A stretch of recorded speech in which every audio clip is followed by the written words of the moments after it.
Ladies and gentlemen, this is the main event of the evening. It's time!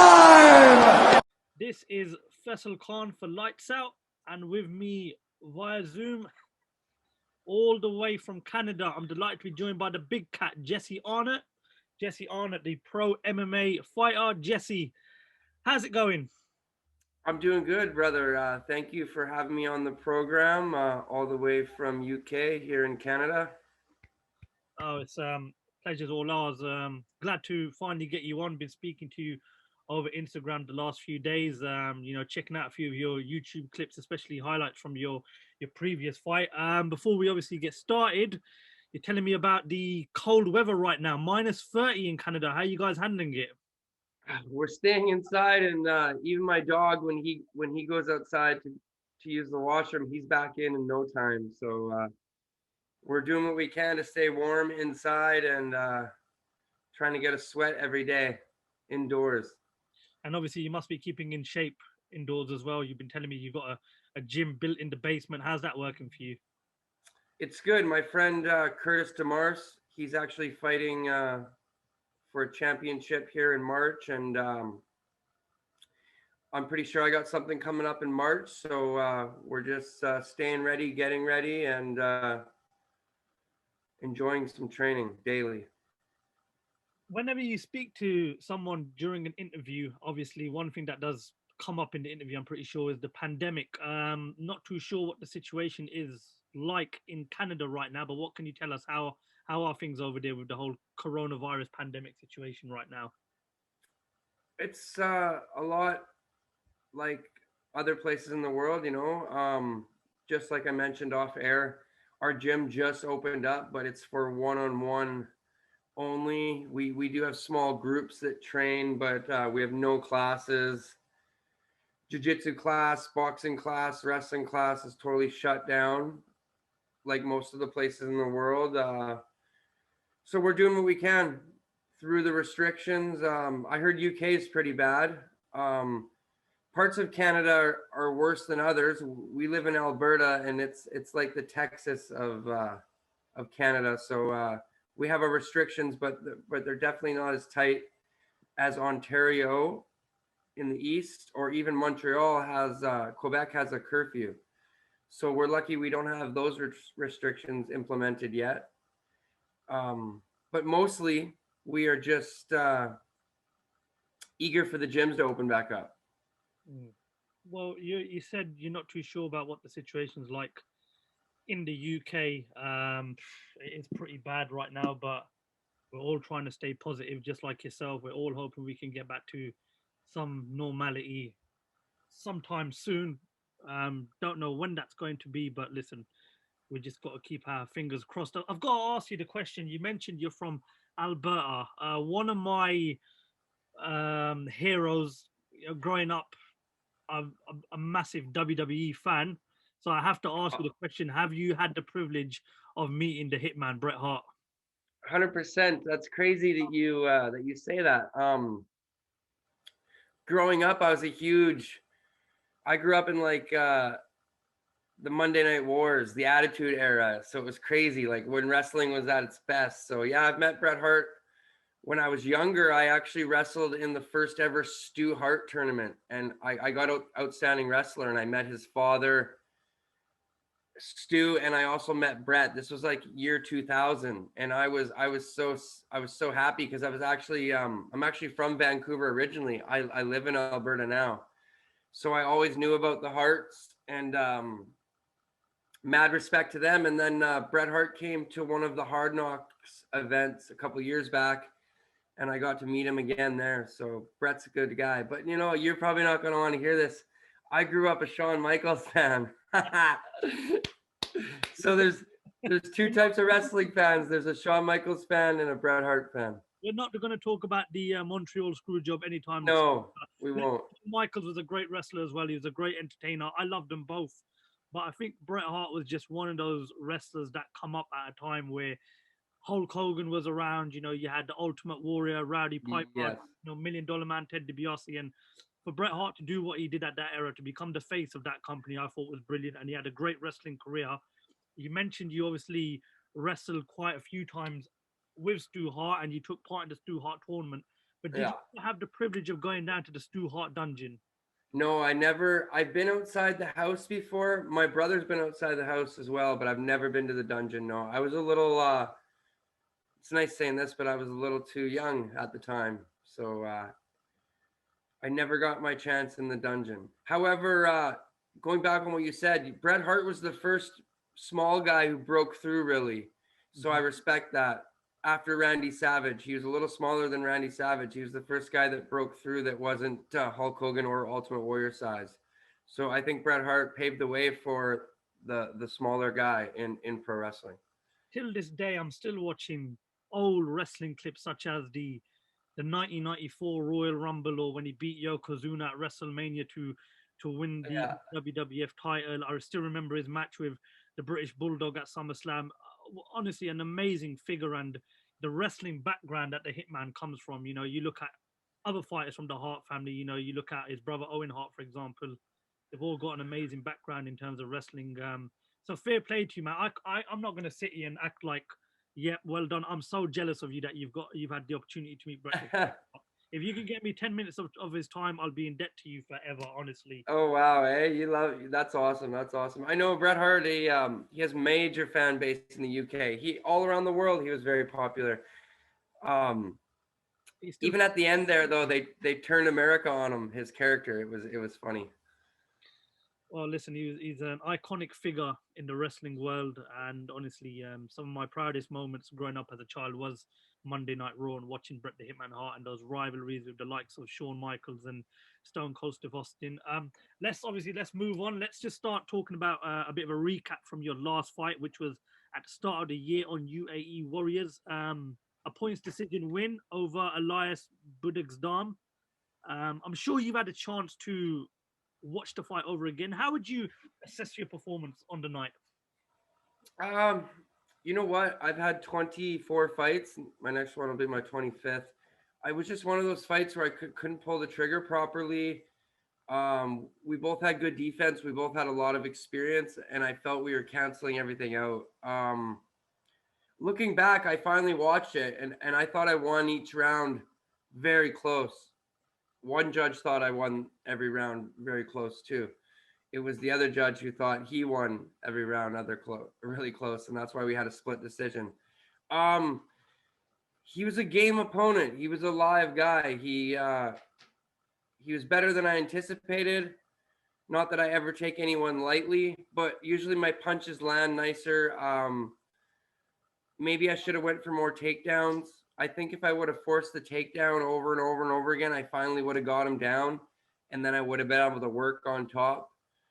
No excuses. I was locked up in a hotel with a watch on in Abu Dhabi for 10 days. And then even before that, before I went to Abu Dhabi, we had a lockdown here, and I was just only training in my basement with a select few. So maybe I wasn't rolling with high-level black belts every day, and subconsciously in my head, I just thought I should keep it on the feet. So you live, you learn. I'm lucky I got the win. Looking back on it, I landed more significant strikes. I had a higher output. I mixed in some leg kicks, and that was the difference. Well, positives wise, you got 3 rounds under your belt. Yes. Chance to shake off a bit of ring rust. And of course, you managed to start off the year with a win, which is always nice. Yes.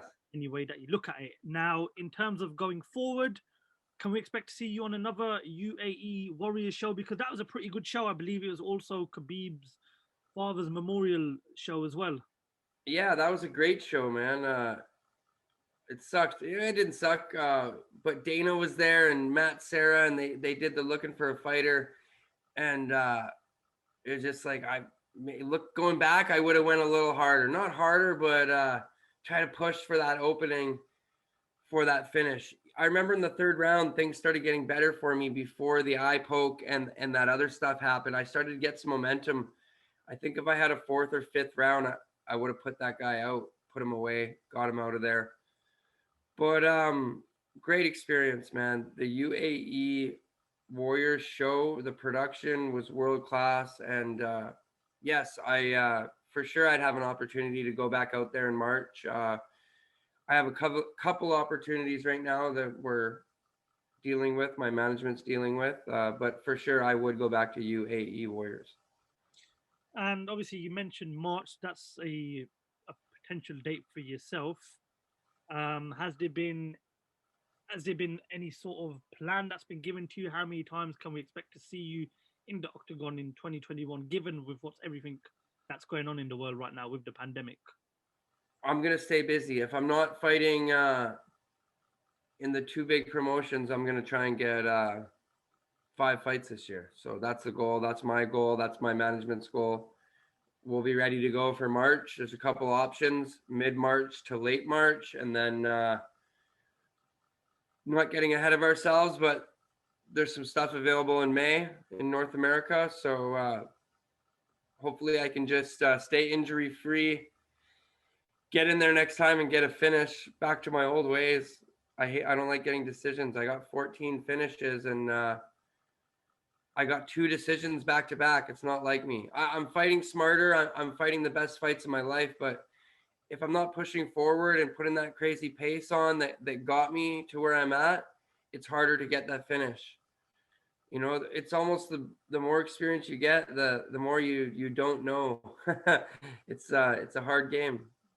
You're 36 years old now. You know, you're in a very good place. I mean, you've been very fortunate enough to have started off the year with a fight. Obviously, like I said, the pandemic situation is putting a lot on hold right now in combat sports. Um, Jesse, is the ambition still the same, which is obviously to become a world champion and hopefully break down that door, which leads to the UFC? Yeah, for sure. That going back to my age again, you know, when I was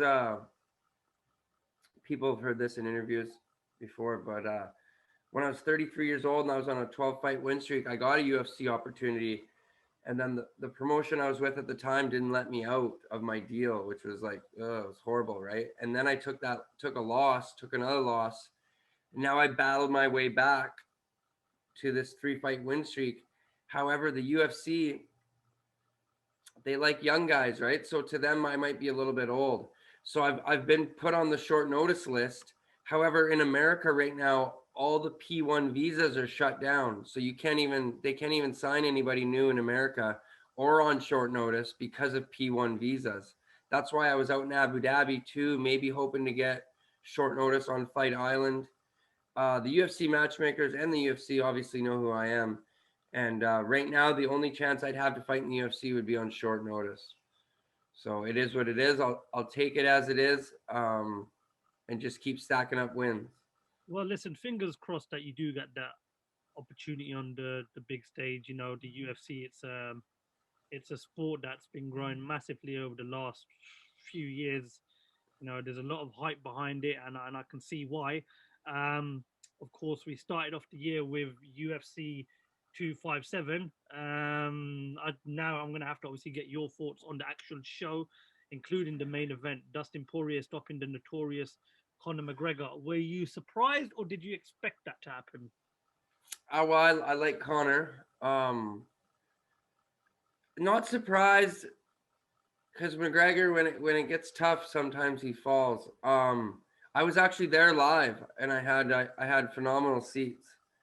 So I haven't been to too many UFCs live, so that was a lot of fun. But I remember right when McGregor got finished, everyone's jumping up around me, and I'm just sitting in my chair in awe a little bit because it all snowballed and happened so quick. It was a really competitive fight.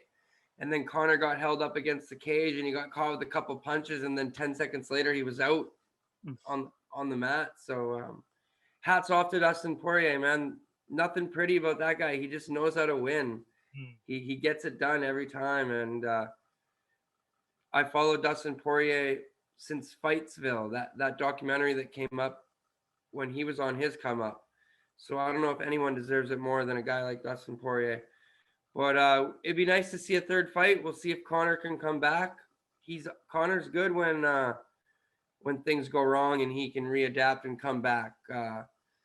All that money and success it's hard to tell, right? When he came up, he was hungry. Hmm. A lot of people have obviously said, is that hunger still there, or is he coming back for a few paydays, or is it just to keep his sort of name in the spotlight, or is it still to keep that potential rematch with Khabib, a bit of interest in that fight? But I agree with you. I think hats off to Dustin Poirier. For me, one of the best finishers in the game right now. Yeah. Really grown since that defeat to Conor McGregor in 2014 in their first fight. Now, as you mentioned, obviously there's the potential third fight between them two, but do you think now is the right time for Dustin Poirier to be looking at the current situation? He's just stopped Conor McGregor. He's now in a perfect position to go on and try and become a world champion. What would you do next if you was Dustin Poirier? I don't know. It's hard to tell because, like we're all hearing different things in the media, right? I think the best time to do the third fight would be now, money wise. UFC is all about money, right? Mm-hmm. However, Dustin deserves the title. I think it should be Dustin versus Oliveira or Dustin versus Chandler. I know they say Chandler hasn't won many in the UFC, but Michael Chandler's the real deal. He's probably the only guy who would give Khabib a match stylistically. He has that NCAA wrestling background. He's not an easy takedown. I think him versus Dustin's a good fight. I would even give Chandler the edge in that fight. Dustin deserves a title shot. You got Dustin, Chandler, and Oliveira, the top three most deserving. You said obviously being 36 years of age sort of limits your opportunities in getting to the UFC. Now, Michael Chandler's 33 years old. He's been given that opportunity and he took that opportunity better than anyone expected, stopping 100% Hooker. Now, when you look at Dan Hooker, one of the toughest SOBs in the game, Yeah. I still to this day watch that fight with Dustin Poirier, and it's a fight that I can never get bored of, and I have a lot of respect for Dan Hooker as a fighter. But truth be told, Michael Chandler walked through him. Now, 33 years of age. Should the likes of Dustin Poirier and Khabib be put on notice after that performance? I agree. What's funny is I'm yet to see that Dan Hooker versus Poirier fight. For some reason, I just haven't seen it yet, but I heard it was crazy. And then again, I was there live for Chandler and Hooker, and right from the go, Dan was just backing up, and he looked like a deer in the headlights. He was standing really high too. So right away, myself and the people I was with said that Chandler was going to throw an overhand over the top. Why is Dan standing so high? And bam, it happened exactly like we thought. Interesting night. Chandler looks huge for the division too. It doesn't do justice until you see him live in person. He's as thick as he is tall. He's as tall as he is wide. He's a big boy, and I think he'll give a lot of people trouble in the division. Dan Hooker, I thought was going to have a better fight than that, 100%. Like I had even thought that it was for sure going to be a decision even, but Chandler surprised a lot of people. And then that promo, man, how many times did he practice that in front of the mirror? It was an unbelievable. You know what? The way he called out Poirier, McGregor, and Khabib, and then ended it with "See you at the top," I thought was really, really good. It was good to watch, but obviously you can't forget the performance before anything else. That was UFC 257. We've got UFC 258 to look forward to, and a fight that everyone's really looking forward to is Kamaru Usman versus Gilbert Burns. Two former teammates, both know each other so well. And of course, Kamaru Usman makes his third title defense. What's your predictions for this weekend's UFC 258 main event? I don't know. I think Gilbert Burns has gotten a lot better. Correct me if I'm wrong. My girlfriend told me this. I think even did Dan Hooker beat Gilbert Burns? He did, yes. Back in the day. Mm-hmm. Okay, I didn't know that till last night. But then again, Gilbert Burns is 100 times better than he was at 155 pounds. So I don't know. I'm gonna pick Kamaru Usman. I'm gonna pick him decision. It's hard to go against the wrestlers. I wrestled my whole life. And but then again, who knows? This guy could come in and armbar him. It's a good fight, and they train together. And may the best man win. What do you think? I think Kamaru Usman's last few fights has started off a bit slow, but it's paid off in the end. But I've always believed that that doesn't always work. It can catch up with you. So I'm hoping that he makes a faster start this time round. I think Gilbert Burns is in a really good place right now. And I think it's a very good fight. And I think the beauty of it is that they're both former teammates, so they know each other so well. And I think it could be a bit of a chess match. Technically it could be a very good fight. But listen, I'm looking forward to it. Just like yourself, it's going to be a good fight. And credit to the UFC, they're putting on some really good shows as of late. And I'm pretty sure we're going to get a great year for mixed martial arts. A final question. I'm going to push you away from UFC. I know you're a boxing fan as well. Yeah. The fight we're all waiting for to be announced is, of course, in the heavyweight division. Tyson Fury, Anthony Joshua. Break it down to me. What do you think happens? Forget the MMA now. Boxing. What we're talking about now. What do you? I like boxing. I did one boxing fight. I'm 1-0 as a pro boxer. It was fun. Perfect. Right. Eddie Hearn. I like Tyson. I'm watching. Make sure you get a hold of Jesse Arnett. He's a professional boxer and he's willing to get in the ring. Yeah, for sure. I'd take another boxing fight. Darn right. Especially right now when it's hard. It's not hard to get fights, but we'll take it as we can get it. A lot of fighters right now. You know what I mean? I think Tyson Fury. I like him. I always liked him. He's a big man who can actually box. My coaches from Beaumont Boxing, they've been in the business for a long time, so they kind of hackle at Anthony Johnson a little bit, saying he's not the best boxer, but he's athletic, right? Mm-hmm. But I believe Tyson wins this fight. I think he can stop him in the later rounds. Well, that's the beauty of it. They both have shown that they're capable of a knockout. Anthony Joshua will obviously be seen as the knockout artist, but Tyson Fury shocked a lot of people when he stopped Deontay Wilder last year. So it makes for a very, very good fight. And of course, Anthony, this guy boxes 100 times better than Wilder. So Wilder's the one who's swinging wild. Bombs. But listen, it makes for a great fight. And just like the MMA, boxing is so big these days. Both sports are really at a good place right now. We're just hoping that this pandemic situation can ease off and we can get crowds back in, because that's what's really missing. Not just, of course, in combat sports, but also all sports. I was watching the Bulls game last night against New Orleans, and it just seemed a lot different without fans. Of course, I believe obviously there was quite a number of fans that a specific number that were allowed to attend the Super Bowl the other night. Well, that's Florida. Yeah, well, we're fingers crossed that we can get huge numbers back into these big sporting events. Jesse, before we bring the interview to an end, is there anything else you'd like to add?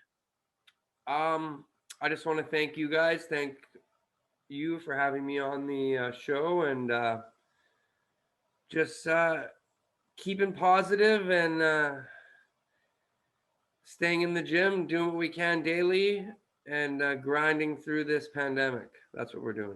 Well, Jesse, the pleasure is all ours. It's been really good talking to you. We love how confident you are. We love the energy that you bring, and hopefully this is going to be the first of many interviews with you. Stay safe throughout these unprecedented times, and we look forward to catching up with you pretty soon. Thank you so much, my brother. Have a great day. You too. Jesse, Big Cat on it. Thank you very much for talking to Lights Out. Thank you, sir.